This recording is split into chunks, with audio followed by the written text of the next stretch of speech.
கௌரிஸ்க்கும் இன்றைக்கி இந்த வீடியோவில் நம்ம என்ன பார்க்க போகிறோம் அப்படின்னா பாவக்காய் வறுவல் 5 நிமிஷத்தில் எவ்வளோ ஈஸியாக பண்ணலாம். இந்த 3 பொருள் வச்சு மஞ்சள், மிளகாய்த்தூள், உப்பு இதை மட்டும் வச்சு எப்படி பண்ணலாங்கிறத பார்க்கலாம் வாங்க. பாவக்காயை ரவுண்டாக இப்படி கட் பண்ணி மஞ்சளும் உப்பு கொஞ்சம் மிளகாத்தூள் போட்டு 3/4 வேக்காட்டில் வேக வச்சு எடுத்துக்கணுங்க.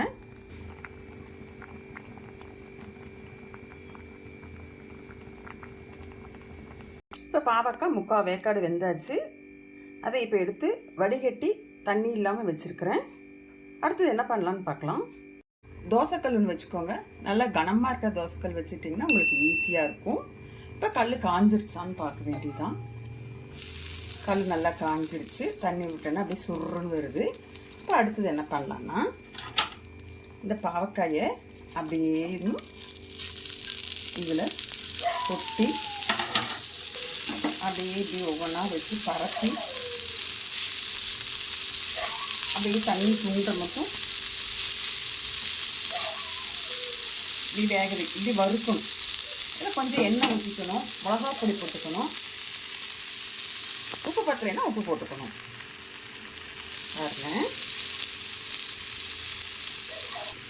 பாருங்கள் இந்த மாதிரி எல்லாம் கல் ஃபுல்லாக பரப்பி இந்த மாதிரி வச்சுக்கணும். வச்சுட்டா அந்த தண்ணி வந்து அப்படியே இஞ்சும் போது கொஞ்சம் எண்ணெய் ஊற்றிக்கலாம்.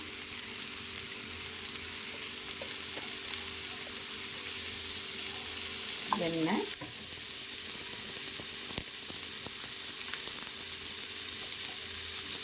மிளகா பொடி ஏற்கனவே போட்டிருக்கிறோம், பார்த்துட்டு அளவாக போட்டுக்கோங்க. இப்போ வேணும்னா போட்டுக்கோங்க. இப்போ இதை வந்து நம்ம வேக கல்லிருந்து இதை வந்து இப்படி வேக நம்ம கல்லிருந்து இப்படி புரட்டி போடணும். அப்படியே நல்லா மொறுன்னு வரும்போது எடுத்துக்கணும்.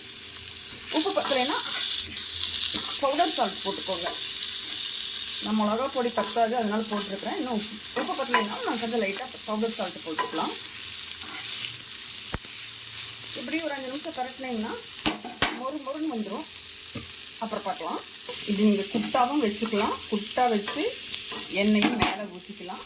உப்பு எனக்கு வந்து கொஞ்சம் லைட்டாக பவுடர் உப்பு பத்தலை, அதனால் நான் வந்து பவுடர் சால்ட்டு கொஞ்சம் போட்டிருக்கிறேன். தெரியுதுங்களா போட்டது.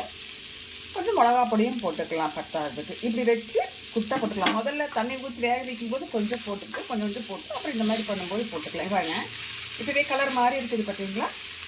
சரிங்க, நல்லா வறுத்துட்டு கலர் மாறணுன்னே பார்க்கலாம்.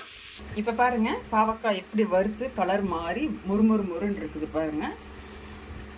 ரொம்ப நல்லா இருக்குங்க. தயிர் சாப்பாடு, பழைய சாப்பாடு, ரச சாப்பாடு, சாம்பார் எல்லாத்துக்கும் செம சூப்பராக இருக்குங்க. நீங்களும் இந்த மாதிரி செஞ்சு பாருங்கங்க.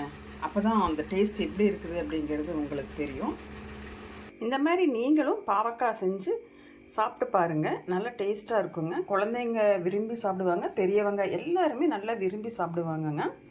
நான் வந்து இன்றைக்கி கிள்ளி போட்ட சாம்பார் வச்சுருக்கிறேன். அதுக்கு வந்து தொட்டுக்கிறதுக்காக பாவக்காங்க.